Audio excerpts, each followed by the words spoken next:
नमस्कार दोस्तों। आज हम पुनः उपस्थित हैं यूपी पुलिस 2023-24 की श्रृंखला में। इसका चौथा वीडियो है हमारा। आज हम देखेंगे कि रीजनिंग और हिंदी के जो है प्रश्नों को कैसे डील किया जाए, कैसे सॉल्व किया जाए और किन चैप्टरों को हम अधिक जो है प्राथमिकता दें। तो हमारे यहाँ पर कुछ चैप्टर दिए गए हैं और कुछ हिंदी के चैप्टर्स हैं और कुछ रीजनिंग के चैप्टर्स हैं। वैसे तो मैं आपको बताना चाहूंगा कि जो हिंदी और रीजनिंग है ये आपको पूरी की पूरी जो है वो पढ़नी है। इसमें कोई भी चैप्टर आपको नहीं छोड़ना है क्योंकि ये आपके सिलेक्शन का बेस है। इसमें कोई जुगाड़ नहीं, कुछ भी नहीं करना है। कोई भी ऐसा चैप्टर है जिसे आप छुए ना, ठीक है। तो इसमें आप ऐसा करेंगे कि जो 35 चैप्टर आपके लगभग जो है रीजनिंग में है और इतने ही चैप्टर आपके हिंदी में भी हैं और आज से लगभग आपके एग्जाम के दिन भी 34-35 बचे हुए हैं। तो आप इसमें करेंगे क्या, पर डे एक वीडियो जो है, एक वीडियो या एक चैप्टर आप जो है पर डे कंप्लीट करेंगे, ठीक है। एक रीजनिंग का चैप्टर और एक हिंदी का चैप्टर, इससे अधिक भी कर सकते हैं। अगर छोटे चैप्टर है तो आप 2 कंप्लीट कर लीजिएगा क्योंकि आपको बाद में रिवीजन भी करना पड़ेगा। तो आप करेंगे क्या, पहले वीडियो देखेंगे, उसके बाद बुक से उस चैप्टर को पढ़ेंगे, सॉल्व करेंगे और एक बार पुनः फिर वीडियो देखेंगे, ठीक है। आप जो है रीजनिंग के लिए जो है ये बुक जो है इसको पूरी पूरी बुक आपको सॉल्व करनी है। यही बुक मैंने सॉल्व की थी। और हिंदी के लिए जिनकी हिंदी तैयार हो गई है और जिनकी कम तैयार है वो भी आदित्य की ये बुक जो है ले सकते हैं। इसमें पहले चैप्टर का थोड़ा सा दिया हुआ है, उसके बाद जो है इसमें प्रैक्टिस सेट बहुत अच्छा दिया हुआ। प्रीवियस ईयर के जितने भी क्वेश्चन हैं वो सारे इसमें दिए हुए हैं। अगर आप इसको लगाएंगे तो निश्चित रूप से इससे बाहर प्रश्न नहीं जाएगा। और जो लोग लूसेंट का प्रयोग कर रहे हैं लूसेंट भी अच्छी है। वैसे आदित्य में से मैंने किया था, आप इससे भी कर सकते हैं। अब आते हैं चैप्टर पे, ठीक है। इसमें देखते हैं रस, छंद और अलंकार। जो देखिए सामान्यतः होता क्या है कि आपके जो प्रश्न है 37 प्रश्न आते हैं। 37 प्रश्नों में 30 प्रश्न तो सभी व्यक्ति कर लेते हैं, नॉर्मली सबके सब 30 प्रश्न हो जाते हैं। तो वहां पर आपको कोई कंपटीशन नहीं होता है। 30 प्रश्न आपने किए, 30 प्रश्न हमने किए, 30 प्रश्न थर्ड पर्सन ने किए, तो वहां कंपटीशन नहीं है। कंपटीशन होता क्या कितना है, 30 के बाद जो 7 प्रश्न बचते हैं, कंपटीशन का खेला स्टार्ट होता है इसमें।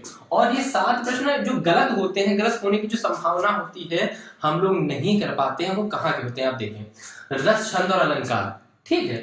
इसमें क्या होता है कि छंद के जो क्वेश्चन होते हैं वो आपके गलत हो जाते हैं। रस के तो रस इजी होता है, मतलब इसमें के क्वेश्चन आप ज्यादातर सही कर लेते हैं, लेकिन छंद में आकर फंस जाते हैं, ठीक है। इसी तरह आप जो है अलंकार में बहुत सारे अलंकार हैं और अलंकारों की जो उदाहरण दिए हुए हैं बहुत सारे आप याद कर लीजिएगा। कभी ना कभी कहीं ना कहीं उसमें व्यक्ति फंस जाता है, ठीक है। तो यहाँ से रस, छंद, अलंकार बहुत अच्छे से आपको तैयार करना है, ठीक है। साहित्य की रचनाएं एवं लेखकों के ऊपर पहले हम ध्यान देंगे कि जो यूपी के लेखक है उनकी रचनाएं हमको याद ही होनी चाहिए। उनके नाम और उनको किस अदर नाम से जाना जाता था, ठीक है। जैसे धनपत राय किसका नाम है, यूपी में कौन सा ऐसा लेखक है, ठीक है। उनका जन्म स्थान क्या है, ठीक है। और क्या करेंगे, जो साहित्यिक रचनाएं याद करेंगे वो ध्यान रखिए। इतनी सारी साहित्यिक रचनाएं हैं, आप कौन सी रचना याद करेंगे जिसमें साहित्य अकादमी मिला हो, जिसमें सरस्वती सम्मान मिला हो, जिसमें व्यास सम्मान मिला हो, जिसमें सम्मान आपको मिले हैं केवल और केवल उन्हीं आपको जो है बुकों को याद करना है, उन्हीं रचनाओं को याद करना है, उन्हीं कवियों को याद करना है, इससे अलावा नहीं आएगा, ठीक है। और हाल ही में किसे व्यास सम्मान मिला है, किस कृति के लिए मिला है, ये भी आप पढ़ लेंगे। जो सम्मान दिए गए हैं हाल ही में करंट में किन किन पुस्तकों को दिए गए हैं, किस किस व्यक्ति को दिए गए हैं, और जो है ये प्राचीन 51 से लेके अभी तक 50 से लेके अभी तक याद कर लेंगे कौन कौन सी प्रमुख कृतियों को जो है ये सम्मान दिए गए हैं, ठीक है। सरस्वती है, व्यास है, और जो है इसी तरह जो है आप वर्तनी में क्या करेंगे, वर्तनी भी आपको प्रैक्टिस लिख के आप प्रैक्टिस कर लेंगे क्योंकि कहीं ना कहीं जो है वर्तनी में भी व्यक्ति जो है बाहर हो जाता है 1-2 क्वेश्चन से। और पर्यायवाची कुल मिला के कुछ 20 से 25 पर्यायवाची है। अगर मुझे समय मिला तो मैं लिखा दूंगा कि ये पर्यायवाची आप जो है नोट कर लीजिएगा, उन्हीं में से पर्यायवाची में से एक फंस जाएगा, ठीक। और भिन्नार्थक शब्द जैसे कि अल, अब एक का अर्थ होता है भौरा, एक का अर्थ होता है सखी, ऐसे करके जो प्रश्न होते हैं वो आते हैं, ये भी गलत हो जाते हैं। मेरा गलत हुआ था, आपका ना हो इसलिए मैं आपसे बता रहा हूँ, ठीक है। कथन निष्कर्ष, ये वो प्रश्न है, रीजनिंग के प्रश्न है जिनसे अधिक का अधिक क्वेश्चन बनते हैं और इन्हीं क्वेश्चनों में गलत होने की संभावना आपकी बहुत ज्यादा होती है, ठीक है। इसमें क्या है, कथन निष्कर्ष है, कथन कार्रवाई है, कथन एवं तर्क है, वेन आरेख है, कोडिंग रिकॉर्डिंग। भाई साहब ये आपके रीजनिंग का बेस है।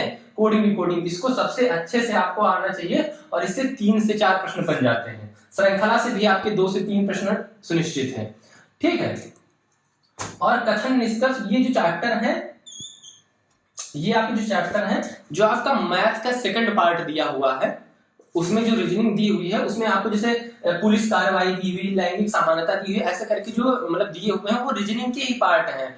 उस मैथ को रीजनिंग में कैसे बदलते हैं, उनको इन चैप्टरों के द्वारा बदला जाता है। और कैसे बदला, जैसे पुलिस कार्रवाई या लैंगिक समानता, तो उसमें आपको ऐसे क्वेश्चन दे देगा कि यदि आप घर में आप तीन अपने पिता के 3 पुत्र हैं, एक आपकी बहन है, 2 भाई हैं, आप दोनों भाई जो है पुलिस की तैयारी कर रहे हैं, आप इसके माहौल को अच्छे से जानते हैं, इसमें दौड़ भाग वगैरह वगैरह होता है, क्या आप जो है अपनी बहन को भी प्रेफर करेंगे इस व्यवस्था में आने के लिए? तब आपको लैंगिक समानता वहां पर आपका मोटिव देखना चाहेंगे कि आपकी महिला के प्रति आपकी जो संवेदनशीलता क्या है। ठीक है, इसी तरह पुलिस कार्रवाई के जो प्रश्न है वो आपसे बना कर दे देंगे कि आप अपने थाना क्षेत्र से गुजर रहे हैं, एक दलित व्यक्ति के घर पर आग लगी हुई है, तो आप क्या करेंगे? पहला ऑप्शन दे देंगे कि आप वहां से, क्योंकि आप उच्च जात के हैं, आप जो है वहां पर जाना उचित नहीं समझेंगे और निकल जाएंगे। आप दूसरे पुलिसकर्मियों को जो है सूचित करेंगे जो आपके थाना क्षेत्र के निम्न जाति के हैं, और आप निकल जाएंगे। थर्ड आपको दे देंगे कि आप जो है अपने स्टाफ को, या आप तुरंत स्वयं वहां पर लग जाएंगे। चौथा आपका लग जाएगा कि आप उचित प्रयास कर अपने सहकर्मियों को सूचित करेंगे। तो ऐसे आपको दे देगा कि उसमें से आपको कौन सा टिक करना है। ठीक है, तो ऐसे प्रश्न आपको वहां पर वो बना कर देंगे। ठीक है, और हाँ, जो लोग फिजिकल की तैयारी कर रहे हैं, तो मेरा ये मानना है कि फिजिकल की तैयारी आप थोड़ा सा भी रोक दें, क्योंकि आप जो है 5 किलोमीटर अगर रनिंग करते हैं तो आप बहुत ज्यादा थक जाते हैं। होता क्या है उसमें कि 1-1.5 घंटा आपका जो है 2 घंटा आराम से स्पेल हो जाता है। आप जाएंगे, टहलेंगे, दौड़ेंगे, फिर आएंगे, आराम करेंगे, उसको समय को आप बचाएं।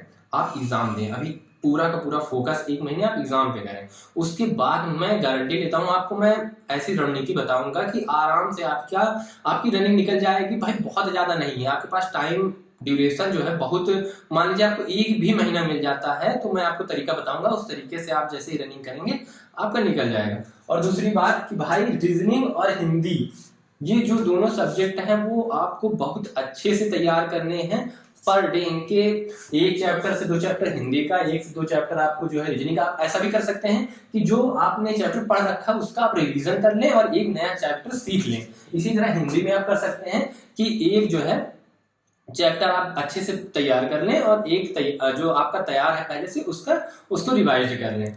ठीक है, और इसी क्रम में मैं बताना चाहूँगा कि छोटे छोटे जो छोटे छोटे टॉपिक्स हैं उनको आप कैसे तैयार करें।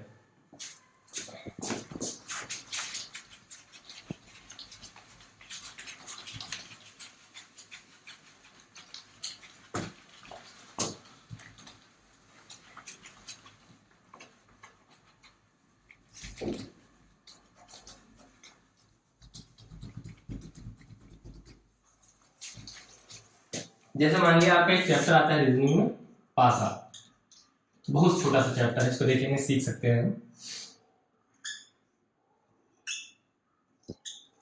ठीक है, यहाँ पे हम 2 पासा ले रहे हैं उदाहरण के लिए समझाने के लिए।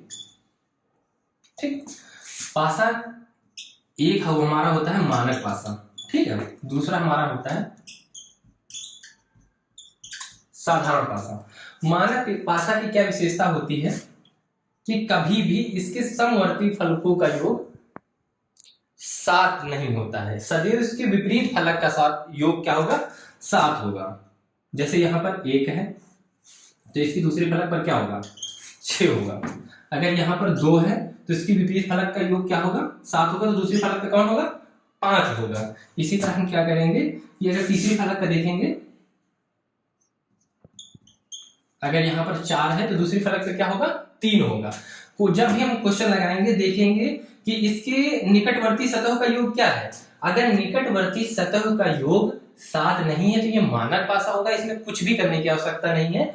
डायरेक्ट अपोजिट आप लिख सकते हैं कि अगर 2 फल दिया हुआ है उसके अपोजिट पूछ रहा है तो आप बता सकते हैं कि 5 होगा, 1 दिया है तो उसका 6 होगा और 4 दिया है तो उसका 7 होगा। इसी तरह क्या होता है साधारण पासा।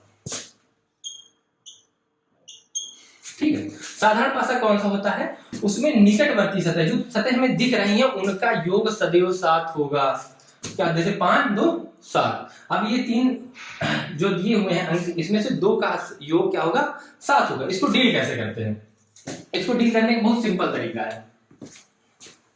इस पर जो आपका बनेगा वो एक ही प्रश्न बनेगा, इस पर कई प्रकार के प्रश्न बनते हैं। जो सारे प्रश्न बनते हैं वो साधारण पासा पे ही बनते हैं।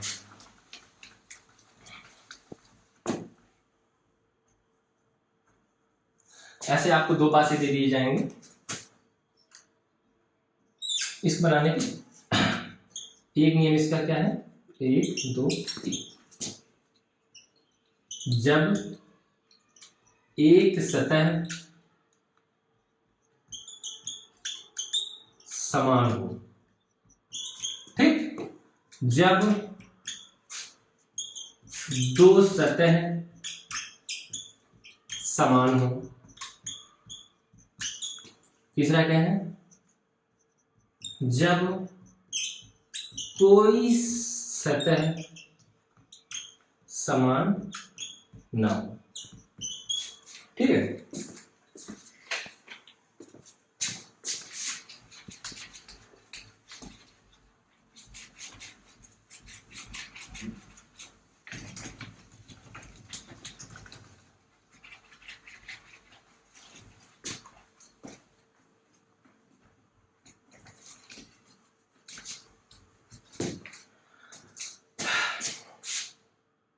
अब जैसे इसमें दे दिया गया 2 4 और 6, हमको 2 पासा दिए हुए हैं। पहला नियम क्या कहता है, जब एक सतह समान हो तो हम क्या करेंगे, क्लॉकवाइज घड़ी की दिशा में हम इसको पासे को घुमा देंगे। जैसे कि यहाँ पर 2 लिखा हुआ है, तो घड़ी कैसे घूमती है भाई, ऐसे ऐसे ऐसे टिक टिक टिक टिक चलती है। तो पहले हम 2 लिख लेंगे, ठीक है। उसके बाद क्या लिख लेंगे, 4 लिख लेंगे। उसके बाद क्या लिख लेंगे, 6 लिख लेंगे। इसी तरह हम दूसरा पकड़ेंगे, फिर इसको घड़ी की दिशा में घुमाएंगे, कैसे, टिक टिक टिक टिक। तो यहाँ पर क्या आ गया, 2 आ गया। उसके बाद कौन सा आएगा, 5 आ गया। उसके बाद कौन सा आ गया, 3 आ गया, ठीक है। तो हमको पता चल गया 6 के विपरीत क्या कौन सा है, 3 है। 4 के विपरीत कौन सा है, 5 है। तो 2 के विपरीत कौन सा आएगा, शेष मेरे पास कौन सा बचा हुआ है, देखिए आप 1। अब देखिए आगे 2 की अपोजिट 1, 5 का अपोजिट 4, 6 का अपोजिट 3, ऐसे निकालेंगे आप, ठीक है। अब देखेंगे इसमें से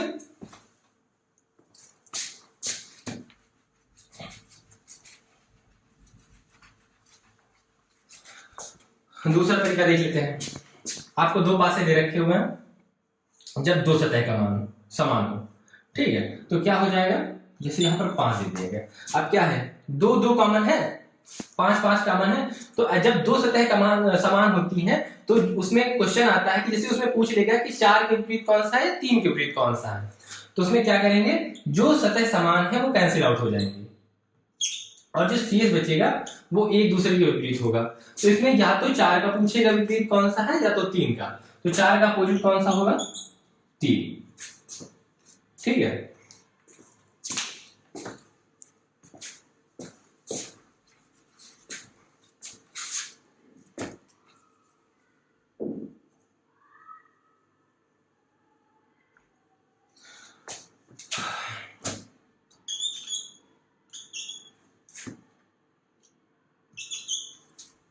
दे दिया गया। अब कौन सा है, जब कोई भी सतह समान ना हो, ठीक है। 5 2 7 6 1 7, कौन सा पासा है, ये साधारण पासा है, मानव पासा नहीं, क्योंकि मानव पासाओं की विपरीत सतहों का योग 7 होता है, ठीक है। तो जब कोई भी नहीं है तो इसमें क्या, कौन सा नियम लगता है कि जिस फलक, जो फलक है वो अपोजिट हो जाएगी एक दूसरे के। जो हमारे बाएं हाथ की फलक है वो बाएं हाथ की फलक के अपोजिट हो जाएगी। तो 2 का अपोजिट 1, 5 का अपोजिट 3 और 4 का अपोजिट 6। ऐसे सॉल्व कर लेंगे इसको। बस एक पासा जो है, जब पासा खुला हो, अब इसमें एक पासा होता है, ऐसा होता क्या है कि पासों की स्थितियां कई दी हो, तो उससे मुझे मतलब नहीं 1 2 3 4 4 पासे दे सकते हैं, उसमें विभिन्न स्थितियां दर्शा सकते हैं, लेकिन उसमें हमें कुछ नहीं करना, हमेशा 2 ही पासे उठाते हैं। 4 में से कोई भी 2 पासे उठा लेंगे, उसी से पूरा क्वेश्चन सॉल्व हो जाएगा, आपकी दिशाओं का कोई मतलब नहीं है। अब आ जाता है खुला पासा, ठीक है। खुले पासे भी जब भी प्रश्न बने, खुले पासा में कोई भी एक श्रृंखला उठा लेते हैं, सदैव पहली श्रृंखला तीसरे का अपोजिट होगी। जैसे इसमें देखिए ये खुला पासा, ठीक है, खुले पासे की स्थितियां आपको ऐसे दे दी जाएंगी, ठीक है, दो स्थितियां दी हैं। इसमें क्या होता है मित्रों कि जो पहला खंड होता है वो हमेशा तृतीय खंड का अपोजिट होता है। जैसे जो ये वाला 1 2 3 इसका अपोजिट हो जाएगा, 1 2 3 इसका अपोजिट हो जाएगा, जो शेष बचेगा वो एक दूसरे का अपोजिट हो जाएगा। इसी तरह इसमें देखेंगे सबसे बड़ी श्रृंखला है, कोई भी श्रृंखला ले लेंगे हम, तो क्या है 1 2 3, तो ये वाला अपोजिट किसका हो गया, इसका हो गया। फिर 1 2 3 ये अपोजिट किसका हो गया, इसका हो गया। आप देख लेंगे इसका 1 2 3 ये अपोजिट किसका हो जाएगा, इसका हो जाएगा। तो पहले वाले क्वेश्चन नंबर 1, क्वेश्चन नंबर 2, तो 5 का अपोजिट इसमें कौन सा हो जाएगा भैया बताइए, 1 हो जाएगा ना। इसमें 3 का अपोजिट कौन सा हो जाएगा, 4 हो जाएगा, ठीक। अब शेष कौन सा बचा, 2 और 6, तो 2 का अपोजिट कौन सा हो गया, 6 हो गया, ठीक। सॉल्व हो गया ना बहुत इजी तरीके से। अब इसमें देखेंगे श्रृंखला खुली हुई है, 1 का अपोजिट तीसरा वाला, तो 1 का कौन सा हो जाएगा 3, उसके बाद 2 का अपोजिट कौन सा, पहला दूसरा तीसरा वाला, तो 2 का अपोजिट कौन सा हो गया 5। इसी तरह हम देखेंगे कि 4 का अपोजिट क्या होगा, आप बताएं, पहला दूसरा तीसरा कौन सा हो गया 6। समझ में आया। अब देखिए इतना इजी है। अब एक टॉपिक ये आपका खत्म हो गया, ठीक है। इसकी स्थितियां अलग अलग दी जा सकती हैं। जब स्थितियां अलग भी होंगी आप सिर्फ 2 पासों को उठाएंगे, किन्हीं 2 पासों में जिनकी सतह कॉमन हो उनको उठाएंगे, और उनसे अगर एक सतह मिलती है तो घड़ी की दिशा में उसको घुमाएंगे और सॉल्व करेंगे। जैसे 2 2 कॉमन है तो उसको उठाएंगे, फिर घड़ी की दिशा में चल देंगे क्रमवाइज। अगर 2 सतह कॉमन है तो जो 2 सतह कॉमन है उनको काट देंगे, और जो उनकी अपोजिट सतह है वो एक दूसरे की हो जाएंगी। और जब कोई भी सतह कॉमन नहीं है तो हम क्या करेंगे कि जैसे दायां फलक दाएं फलक का अपोजिट हो जाएगा, बायां फलक बाएं फलक का अपोजिट हो जाएगा, और ऊपर वाला ऊपर वाले के अपोजिट हो जाएगा, ठीक है। और जो मानक पासा होता है, मानक पासा में सदैव जो है विपरीत फलकों का योग 7 होता है। तो 1 का अपोजिट 6, 2 का अपोजिट 5, 4 का अपोजिट 3। ये कब पता चलेगा, जब हमारी निकटवर्ती सतहों का योग 7 नहीं होगा, ठीक है। जिन निकटवर्ती सतहों का योग 7 होगा वो साधारण पासा होंगे, और साधारण पासा के हमने आपको 3 तरीके बताए हुए हैं, 3 नियम से वो सॉल्व होते हैं। तब तक के लिए बाय। और हाँ, अगर आपको इसमें कोई समस्या है तो आप कमेंट में जो है पिन कर सकते हैं, आप अपनी समस्या लिख सकते हैं, अगले दिन आकर मैं आपको बता दूंगा। या फिर आपको कोई चैप्टर अगर कठिन लगे वो पढ़ना है, या हिंदी का कोई भी चैप्टर है, कोई भी समस्या है, आप बता दीजिए, मैं छोटा सा 3-4 मिनट का वीडियो बना के आपको बता दूंगा, ठीक है। जय हिंद, जय भारत।